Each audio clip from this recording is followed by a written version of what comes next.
तो टीम बनाने के लिए हम लोग खेलेंगे। सर मेरे को लगता है मुझे लेना चाहिए। दोनों टीम में 3-3 मेंबर हो चुके हैं, अब चौथा मेंबर कहां जाएगा इसके लिए चल रहा है झगड़ा। Now fight. तो पहला सरप्राइज तो हम सब ने देख लिया, अब दूसरा एक्साइटिंग सरप्राइज क्या है। देखो GW सोल्जर्स, आप पूरे साल पढ़ते हो, मेहनत करते हो, कॉलेज के पेपर्स भी देते हो, गेट की तैयारी भी करते हो। आज एक छोटा सा सेशन करते हैं, एक फन सेशन करते हैं, जिसके अंदर द्रोणा टीम के टीचर्स दिखेंगे एक अलग अवतार में, एक थोड़े से फन सेशन में। तो सबसे पहले हमारे पास है मैकेनिकल इंजीनियरिंग से नेगी सर और सिविल इंजीनियरिंग से अभिषेक सर। पर आज ब्रांचेस की बात नहीं होगी, आज ब्रांचेस घुल मिल जाएंगी भाई, क्योंकि फन होने वाला है। सो टीम ए है अभिषेक सर से और टीम बी है नेगी सर से, और ये अब अपनी टीम बनाने जा रहे हैं। तो टीम बनाने के लिए हम लोग खेलेंगे stone paper and scissor. Stone paper scissor tie, stone paper scissor tie, stone paper scissor. Okay, तो कौन जीतता है इसमें? पेपर जीत गया। ठीक है सर, आप किसको लेना चाहेंगे? सर इसमें है Amit Dixit sir. Okay mechanical. Okay, Amit Dixit sir to team A. Wow, Vinod sir. Vinod sir team B. Apoorv Rao sir. Apoorv Rao sir team A. Aniruddh sir. Aniruddh sir team B. क्या हो गया भाई? अभी एक और होगा। एक बचा है। अच्छा, 3-3 की टीम हो गई। ये तो प्रॉब्लम हो गई सर। सर मेरे को लगता है मुझे लेना चाहिए। क्यों? अभी हो गया है सर, थोड़ा सा कारण झगड़ा, ये है- क्योंकि दोनों टीम में 3-3 मेंबर हो चुके हैं, अब चौथा मेंबर कहां जाएगा इसके लिए चल रहा है झगड़ा। सर मुझे लगता है मुझे लेना चाहिए, कारण है कि आप ऑलरेडी 2 टाइम्स AIR1 हो, तो आप अकेले 2 पे भारी पड़ोगे। अच्छा, हाँ sir. I support this point. I agree. ठीक है सर। I agree. चलो सर मैं लेता हूं। तो सर मेरे टीम में आ रहे हैं क्षितिज सचान सर। क्षितिज सर टीम ए, और यहां से दोनों टीमें बन चुकी हैं। Now fight.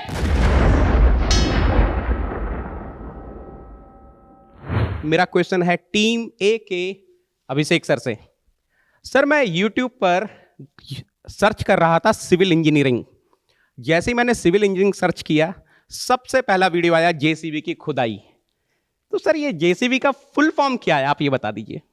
Sir difficult question आपने पूछा है, पहला ही सवाल मतलब ऐसा पूछ लिया कि जितना मैंने पढ़ा है सर, जितना मेरा पहला नॉलेज रहा है,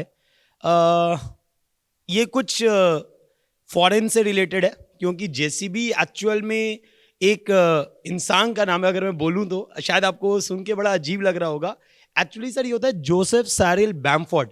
ये अच्छा। एक फाउंडर है जिन्होंने फाउंड किया था जोसेफ सारिल बैम्फो एक्सकावेटर्स लिमिटेड, और उनके नाम पे JCB है।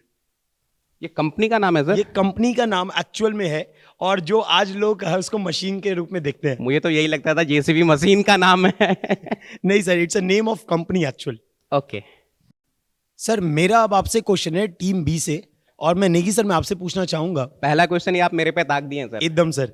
तो सर सवाल यह है कि अगर आप पानी और आइस लेते हो, और आइस आप पानी में डालते हो, तो आइस पानी पे फ्लोट करेगा कि नहीं करेगा, या क्या होगा? आइस पानी में फ्लोट करेगा कि नहीं करेगा? सर इसमें होता क्या है ना, कि ये फ्लूइड मैकेनिक्स पर आधारित क्वेश्चन है कि अगर किसी बॉडी की डेंसिटी लिक्विड की डेंसिटी से कम है तो वो हमेशा उस लिक्विड में फ्लोट करेगी। लिक्विड है, फ्लूइड है। बर्फ की डेंसिटी सर वाटर की डेंसिटी से कम होती है, तो बर्फ फ्लोट करेगी। फ्लोट करेगी सर। फ्लोट करेगी सर। प्रैक्टिकल देख ले क्या इसका?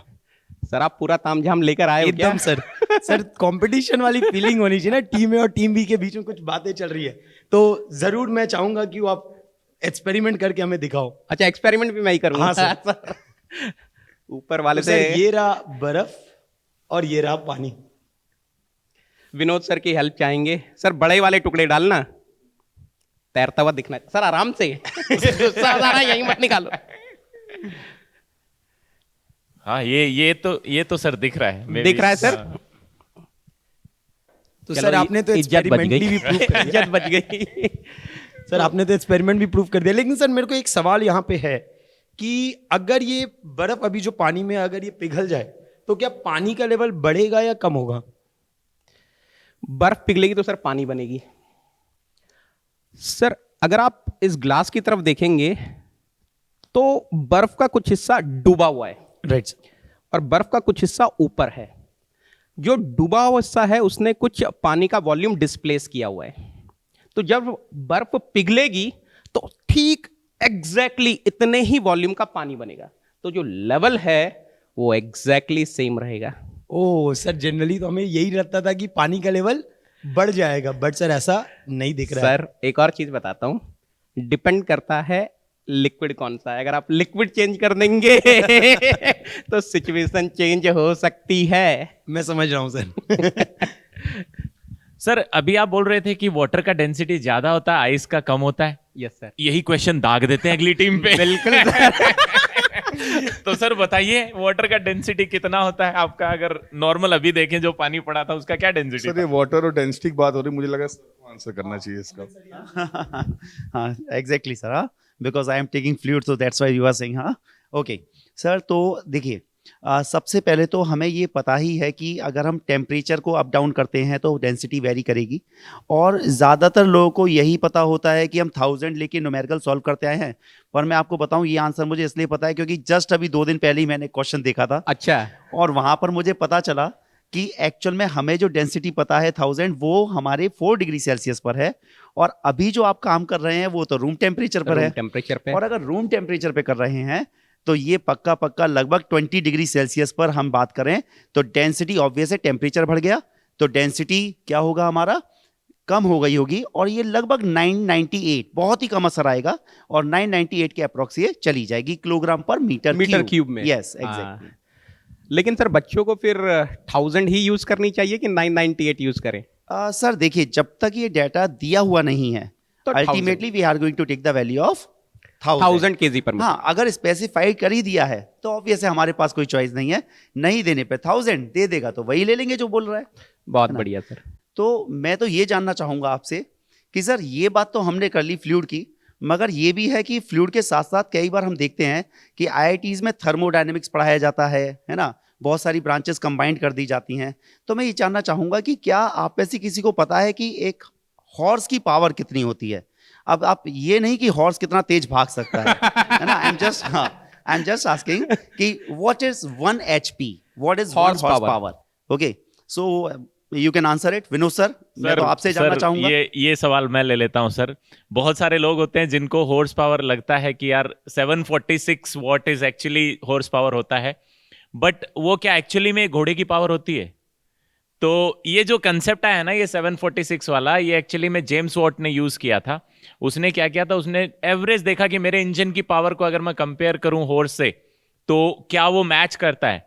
तो उसने क्या किया, उसने बड़ा एक जबरदस्त काम किया था, एक घोड़े को बैठा दिया और 24 घंटे तक घुमाया उसको। 24 घंटे में घुमाने के बाद उसने देखा कि उस घोड़े ने कितना वर्क किया और उसके हिसाब से उसने ये पावर डेवलप की थी। सो बेसिकली देखा जाए तो ये एक ऑन एन एवरेज एक घोड़े की पावर है जो कि 746 वॉट है। अब सर आप जैसा अगर बॉडी बिल्डर अगर घोड़ा वैसा हुआ तो उसकी ज्यादा हो जाएगी या फिर मेरे जैसा अगर हुआ तो थोड़ी शायद हो सकता है 1000 के पास टच कर जाए, बट एवरेज 746 है सर। मुझे लगता है कि अगर हम दोनों को अगर पूरे 24 घंटे दौड़ाया जाए तो एवरेज आपका वही आएगा जो मेरा आएगा। मैं तो सर ढहर हो जाऊंगा 6-7 घंटे में ओके सर। सर घोड़े वोड़े की बात बहुत चल रही है, सिविल वाले ज्यादा बैठे हुए हैं, तो अभी सिविल से थोड़ा एक सवाल पूछ लेते हैं। सर अभी मेरे दिमाग में एक डाउट आ रहा था, लंबे की बात आ रही है, तो which is the tallest statue? मैं खुद को ही अपनी स्टैच्यू इमेजिन कर रहा था, तो सर टॉलेस्ट स्टैच्यू कौन सी है वर्ल्ड में सर? इसका आंसर मैं करता हूं सर आपको। अगर वर्ल्ड में टॉलेस्ट स्टैचू की बात करें तो द स्टैचू ऑफ यूनिटी जो गुजरात में है सर, इसके पास एक बहुत अच्छा सिविल इंजीनियरिंग एक स्ट्रक्चर और है, सरदार सरोवर डैम, और उसके पास में ये स्ट्रक्चर बना हुआ है, स्टैचू सरदार वल्लभ भाई पटेल जी का है। और इसमें अगर मैंने पर्सनली इसको विजिट भी किया हुआ तो मैं थोड़ा सा आपको डिटेल भी उसकी बता सकता हूँ। In the terms of height अगर बात करें सर 182 मीटर इसकी हाइट है स्टैचू की। 182? Yes. मैं तो सुन रहा था सर 828 है। नहीं सर, आप वो वर्ल्ड टॉलेस्ट बिल्डिंग की बात कर रहे हैं। ओके, यहाँ पे भी आपने क्वेश्चन जो पूछा वो स्टैचू से रिलेटेड था। जो वर्ल्ड टॉलेस्ट बिल्डिंग है सर दैट इज बुर्ज खलीफा।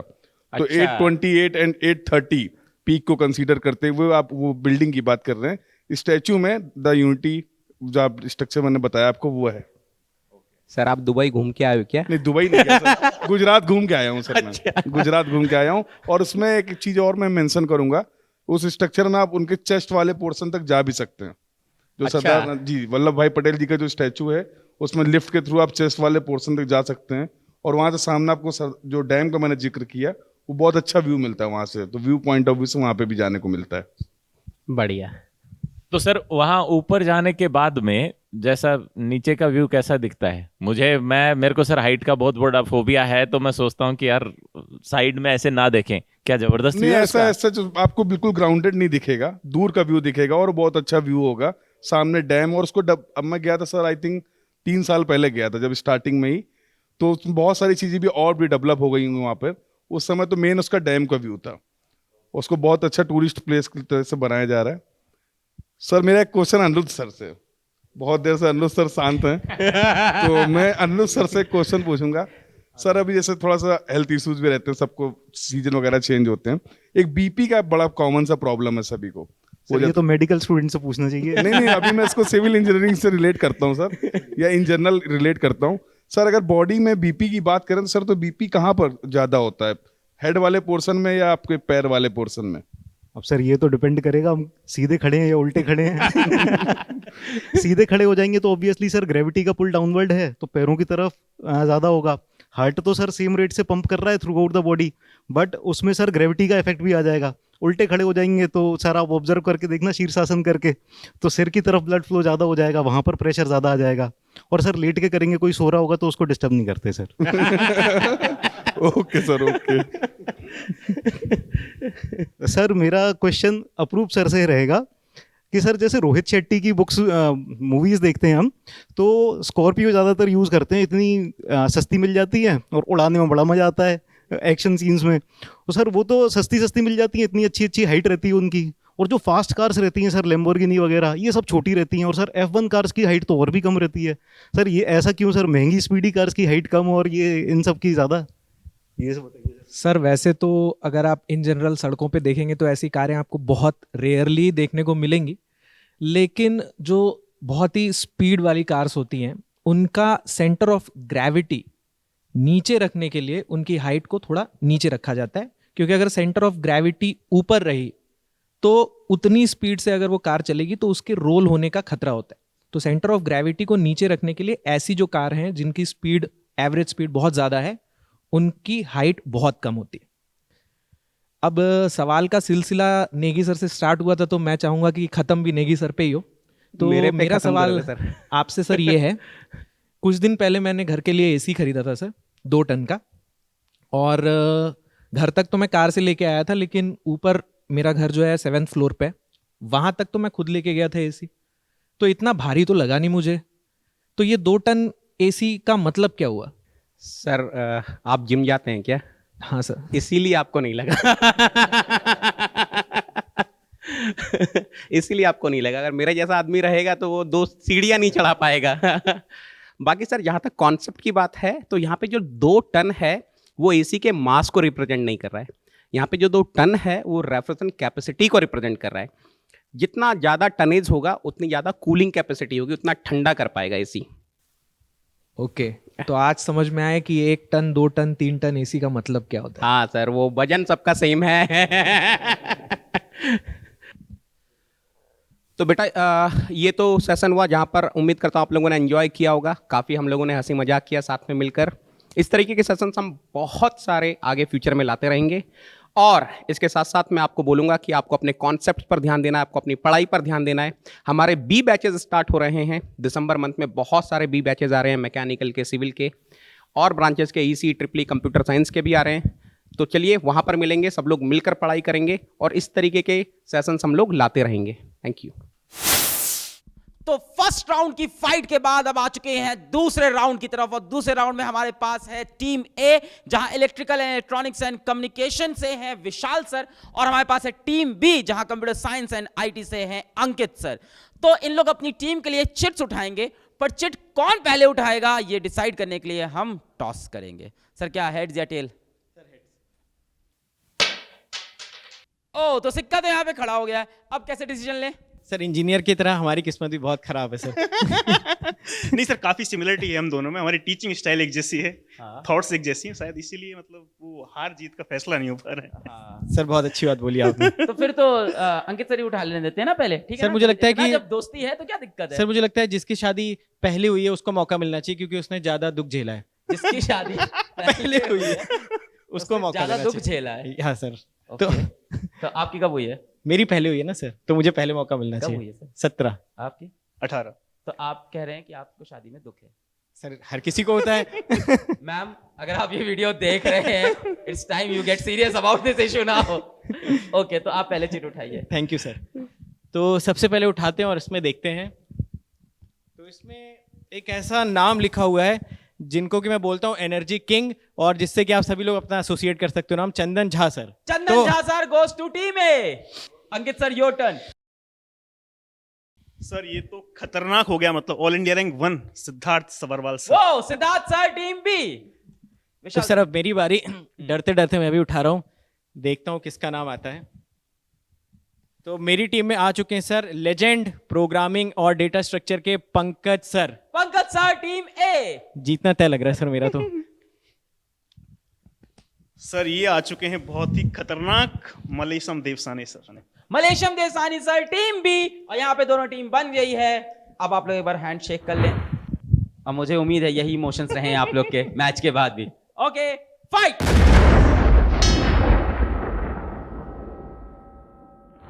हमारे सारे टीचर से तो आप लोग रूबरू हो ही चुके हो और सबकी नॉलेज के आप लोग फैन भी हो। तो आइए टेस्ट करते हैं कि इन सारे टीचर्स की जनरल नॉलेज कितनी ज़्यादा स्ट्रांग है और उसके साथ साथ इनके सब्जेक्ट्स की जो नॉलेज है वो जनरल नॉलेज में कैसे ट्रांसलेट होती है। तो सबसे पहले मैं एक क्वेश्चन खुद लेके आया हूँ मल्लेशम सर के लिए। जैसे सर DRDO का मैं बहुत बड़ा फ़ैन हूँ, तो मैं हमेशा से ये जानना चाहता था कि जो मिसाइल्स होती हैं सर उसमें कौन सा ऑपरेटिंग सिस्टम यूज़ होता है, विंडोज़ होता है या मैक होता है सर? सर मेरा लिए तो बहुत बड़ी क्वेश्चन है, बट बच्चे के लिए बहुत इंटरेस्टिंग क्वेश्चन है। तो विंडोज़ मैक हम यूज़ करते हैं जनरल पर्पस के लिए, जो वर्ड डॉक्यूमेंट चलाना, वीडियो चलाना। बट जब मिसाइल की बात होता तो मिसाइल एक्यूरेट टाइम में और कम टाइम में टारगेट रीच होना है, तो थोड़ा भी सेकंड फर्क हुआ तो टारगेट मिस होने के लिए चांसेस है। तो उसके लिए अलग ऑपरेटिंग सिस्टम बनाया, वही है real time operating system, right. Sir मेरा तो क्वेश्चन पूछा, तो आपके लिए मेरे मन में एक क्वेश्चन बहुत घूम रहा है सर, पूछूं? ओके। तो इंडिया में 50 हर्ट्ज की फ्रीक्वेंसी यूज़ होती है, जबकि अमेरिका में 60 हर्ट्ज फ्रीक्वेंसी क्यों किया जाती है? सर ये बड़ा इंटरेस्टिंग क्वेश्चन और बहुत सारे बच्चों के दिमाग में भी ये क्वेश्चन आता ही होगा। तो इसका एक सिंपल सा रीज़न ये है, जैसे आप सभी को पता होगा कि 1 घंटे में 60 मिनट्स होते हैं और 1 मिनट में 60 सेकंड्स होते हैं। सिमिलरली 1 सेकंड में ना आपके पास 60 साइकिल्स होते हैं। तो USA इस वजह से 60 हर्ट्ज की फ्रीक्वेंसी यूज़ करता है। बट आपको पता है कि USA की और ब्रिटिश की कभी आपस में बनती नहीं है, तो ब्रिटिश कभी 60 हर्ट्ज यूज़ करना प्रेफर नहीं करते हैं। रादर उन्होंने 60 के क्लोजेस्ट नंबर चूज़ कर लिया 50 हर्ट्ज। तो आप सोचोगे ऐसा क्यों किया? क्योंकि जो ब्रिटिशर्स होते हैं ना वो एक नंबर सिस्टम फॉलो करते हैं 1 to 5। जैसे 1 रुपए का नोट, 2 रुपए का नोट, फिर सीधे 5 रुपए का नोट आ जाता है, 10 रुपए का नोट, 20 रुपए का नोट, फिर सीधे 50 रुपए का नोट आ जाता है। इस वजह से उन्होंने सबसे क्लोजेस्ट नंबर 50 हर्ट्ज यूज़ कर लिया। अब आपको पता है कि ब्रिटिशर्स ने इंडिया पे काफ़ी टाइम तक रूल किया था, तो इस वजह से इंडिया में भी 50 हर्ट्ज की फ्रीक्वेंसी यूज़ करी जाती है। आई थिंक आप लोगों को ये इन्फॉर्मेशन अच्छी लगी होगी। अब विशाल सर के आंसर के बाद मैं बैठा हूँ यहाँ पे, लेकिन क्यूरोसिटी मेरी अब मतलब बीटेक टाइम से है कि यार ये एल्गोरिदम क्या होता है। अब वो मैं कंप्यूटर साइंस के महारथी जो हमारे पंकज सर हैं वो बैठे हुए, उनसे पूछता हूँ कि सर ये एल्गोरिदम क्या होता है। और जब हम इतने सारे गेट के लेजेंड्स बैठे हुए हैं तो सर गेट प्रिपरेशन का एल्गोरिदम क्या होगा? Okay, coming to algorithm simple terms में कुछ भी नहीं होता। किसी भी चीज को करने के लिए जो पर्टिकुलर स्टेप्स होते हैं ऑर्डर वे में, उसको हम एल्गोरिथम कहते हैं। अब क्योंकि आप पूछ रहे हैं कि गेट के तैयारी के लिए क्या एल्गोरिथम है, तो स्टूडेंट्स के लिए ये 4 स्टेप की एल्गोरिथम है। सबसे पहला स्टेप, आपको अपना सिलेबस पता होना चाहिए। So know your syllabus. Then syllabus पता चल गया तो उसे कंप्लीट करना है। So second step is complete your syllabus. अब सिलेबस तो हो जाता है, जहां बच्चा मात खाता है वो है रिवीजन। तो थर्ड जो स्टेप है वो है revision through short notes. And last step हमारा क्या बचता है? प्रैक्टिस। क्योंकि बिना प्रैक्टिस के लिए आपको कुछ भी समझ में नहीं आएगा। जब अच्छा क्वेश्चन आएगा, ट्विस्टेड क्वेश्चन आएगा तो वो कंफ्यूज हो जाएगा। दैट्स वाई 4th स्टेप है कि आपको प्रैक्टिस करनी है। प्रैक्टिस कहाँ से करनी है? उसके लिए हम लोग DPPs प्रोवाइड कराते हैं, वीकली टेस्ट प्रोवाइड कराते हैं। सो 4 स्टेप की एल्गोरिथम है स्टूडेंट के लिए। अब सर जवाबी कार्रवाई का सेशन चल रहा है, तो जवाबी कार्रवाई में एक क्वेश्चन मैं भी दागूंगा आप पर, जस्ट फॉर फन। आप महारथी हैं, आई नो। सर, जो हम मोबाइल फोन यूज करते हैं, हम सारे लोग बहुत बातें करते हैं और मोबाइल फोन यूज करते हैं, क्या ये वायर्ड कम्युनिकेशन है या वायरलेस कम्युनिकेशन है? सर अगर आप मोबाइल चार्जर पे लगा के यूज करोगे तो हो सकता है उसको आप वायर्ड कम्युनिकेशन बोलो, लेकिन लेकिन ऐसा नहीं है। मोबाइल क्योंकि वायरलेस कम्युनिकेशन ही है, क्योंकि आपको पता होगा कि हमारे घरों के आसपास जो टावर्स लगे होते हैं उनसे हमारा मोबाइल फ़ोन वायरलेसली कनेक्टेड होता है। लेकिन इस पूरे कम्युनिकेशन को, क्योंकि कम्युनिकेशन में क्या होता है कि जैसे मैंने कॉल किया चंदन सर को और चंदन सर नोएडा में है, मैं मेरठ में हूँ, तो अगर मैं कॉल कर रहा हूँ तो मेरे घर के पास जो सबसे पास टावर होगा, मेरे मोबाइल का उस टावर से कनेक्शन जो है वो वायरलेस है। लेकिन उसके बाद हमारे घर के पास जो टावर है वो टावर नोएडा के टावर से ऑप्टिकल फाइबर के माध्यम से कनेक्टेड होगा, मतलब वो कनेक्शन वायर्ड कनेक्शन है। और उसके बाद जो चंदन सर के घर के पास कोई टावर होगा, उस टावर का चंदन सर के मोबाइल से वायरलेस कम्युनिकेशन है। तो इट्स अ मिक्सचर, मतलब वायर्ड और वायरलेस का मिक्सचर कम्युनिकेशन है ये। तो कंप्लीटली वायर्ड भी नहीं है और कंप्लीटली वायरलेस भी नहीं है। हाँ चंदन सर, आज आप बड़े स्मार्ट लग रहे हैं। तो आपसे सवाल भी ऐसा ही पूछते हैं सर, स्मार्टफोन में स्मार्ट का क्या मतलब होता है सर? सर, स्मार्टनेस का पैरामीटर होता है सेंसर, यानी जिस चीज़ में जितना ज़्यादा सेंसर होगा वो उतना ही ज़्यादा स्मार्ट होगा। जैसे आप फ़ोन की अगर बात की जाए तो उसके अंदर बहुत सारे प्रॉक्सिमिटी सेंसर लगे होते हैं, टेम्परेचर के लिए सेंसर लगे होते हैं। आप थोड़ा सा मूव करते हो फ़ोन को और फ़ोन की जो डायरेक्शन वो पूरी चेंज हो जाती है। क्यों? क्योंकि वो भी सेंसर लगा हुआ है। तो सर, जिस चीज़ में जितना ज़्यादा सेंसर होगा वो उतना ही ज़्यादा स्मार्ट होगा। क्या बात है, बहुत ही अच्छे तरीके से ये चल रहा है सर एकदम बाई डायरेक्शनल। तो आपने एक क्वेश्चन पूछा है तो एक क्वेश्चन आपके लिए भी है। बिल्कुल सर। सर, जितने भी वेबसाइट होते हैं उसके लास्ट में .com, .net, .org, जैसे अपने फिजिक्स वाला का सर .pw.live, तो ये सर लास्ट में लगे होते हैं सर डॉट के साथ। इसका क्या मतलब है sir? Sir .com commercial organisation use करती हैं, जैसे कि yahoo.com, ठीक है। .org नॉन प्रॉफिट ऑर्गेनाइजेशन, जैसे कि हम बोल सकते हैं IEEE.org। उसके बाद .edu हमारे पास एजुकेशन इंस्टीट्यूट के लिए यूज होता है। .mil हमारे पास मिलिट्री ऑर्गेनाइजेशन के लिए यूज होता है। तो यही सर पर्पस है सर। ओके, जबरदस्त सर। और सर, ये क्वेश्चन के इस पूरे दौर में एक क्वेश्चन मेरे दिमाग में विशाल सर आपके लिए भी आया है। बिल्कुल सर। और ये क्वेश्चन सर बार बार मैं आपके सेशन को देखकर ही मैंने सीखा है। बार बार एक क्वेश्चन आप पूछते हैं बच्चों से कि हमें एक आंख से अगर 1 किलोमीटर दिखाई देता है तो 2 आंख से कितने किलोमीटर दिखाई देगा? इसका आंसर आज आप बता दीजिए बच्चों को सर। सर, बचपन में जब ये क्वेश्चन पूछा जाता था तो हर कोई आंसर करता था कि दूसरी आंख से भी या दोनों आंख से भी देखेंगे तो 1 किलोमीटर दिखाई देगा। बट तब हमने इंजीनियरिंग करी नहीं होती है। बट अगर आप इंजीनियरिंग कर चुके होते हो तो आप सारे डायमेंशंस में सोचना शुरू करते हो। तो अगर कोई मुझसे पूछता है कि अगर आपको एक आंख से 1 किलोमीटर दिखाई दे रहा है तो दूसरी आंख से कितने किलोमीटर दिखाई देगा, ये डिपेंड करता है कि आपने दूरबीन कौन सी आंख में लगा रखी है। बहुत ही जबरदस्त। मतलब इंजीनियरिंग के सारे एस्पेक्ट जोड़ के फिर आंसर करना है। बिल्कुल सर। बहुत ही बढ़िया, thank you sir, thank you.